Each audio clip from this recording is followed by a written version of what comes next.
মানে একজন সাধারণ মানুষের কাছে এরকম একটা দুর্ঘটনা বা এরকম একটা অ্যাক্সিডেন্ট তো মারাত্মক যন্ত্রণার। সেখানে শারীরিক যন্ত্রণার সঙ্গে সঙ্গে একজন নৃত্যশিল্পী হিসেবে যে মানসিক যন্ত্রণাটা, সেটাকে কাটিয়ে উঠে যে আপনি এরকম মনের জোর নিয়ে আবারও এগিয়ে গেছেন এবং নিজের এই স্ট্রাগলটাকে কখনোই মনে করেননি যে এটা আমার আমার শিল্প জীবনে এটা একটা বাধা।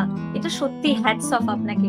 অনেক অনেক কুর্নিশ জানাই এই জন্য। এইরকম মানসিক জোর, মনোবল যেন সবার হয়, প্রত্যেকটা মানুষের হয়, প্রত্যেকটা শিল্পীর হয়। কারণ এই মনোবলটা খুব দরকার। কারণ আজকের দিনে যেমন আপনি বললেন যে আপনার ফ্যামিলি সাপোর্টটা খুব ছিল। অনেকের কাছে আমরা জানতে পারি যে ফ্যামিলি সাপোর্ট নেই, যে নাচ করে কোনো ক্যারিয়ার হয় না, নাচে কোনো ক্যারিয়ার নেই, নাচ করে কি হবে? এই যে দ্বিধা পরিবারের মানুষদের মধ্যে থাকে, বিশেষ করে কিছু কনজারভেটিভ ফ্যামিলির মধ্যে ভাবনাগুলো থাকে। তারা যেন আজকের এই ভিডিওটা দেখে একটু সচেতন হন এবং এই বিষয়গুলো নিয়ে একটু ভাবেন, একটু সেন্সিবল হয়ে ভাবেন।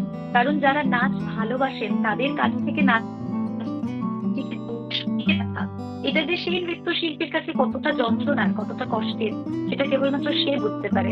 হয়তো পরিবারের চাপে সে সেটা প্রকাশ করতে পারে না বা এক্সপ্লেইন করতে পারে না, কিন্তু সেটা তার মনকে এবং তার স্বপ্নগুলোকে কুড়ে কুড়ে শেষ করে দেয়। তো আপনার এই কথা সেই পরিবারের মানুষদের জন্য সত্যি অনুপ্রেরণা হয়ে দাঁড়াবে। নিশ্চয়ই আপনার এই মনোবল আজীবন থাক এবং আপনার কাছ থেকে এই শক্তিটুকু যেন আমরাও একটু পাই, প্রতিটা মানুষ পাক। হ্যাটস অফ আপনাকে। আপনি ভালো থাকুন, সুস্থ থাকুন এবং যতটুকু পায়ের ব্যথা আছে আমরা ঈশ্বরের কাছে প্রার্থনা করি ততটুকু একদম ক্লিয়ার হয়ে যাক, কিওর হয়ে যাক এবং আপনি নৃত্য নিয়ে সারাটা জীবন কাটিয়ে দিন।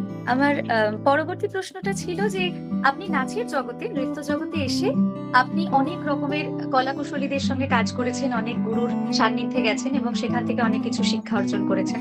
তারপর আপনি রিয়ালিটি শো বা টেলিভিশনের পর্দায় যে প্ল্যাটফর্ম গুলো রয়েছে সেই সমস্ত প্ল্যাটফর্ম গুলোতে অনেক কাজ করেছেন।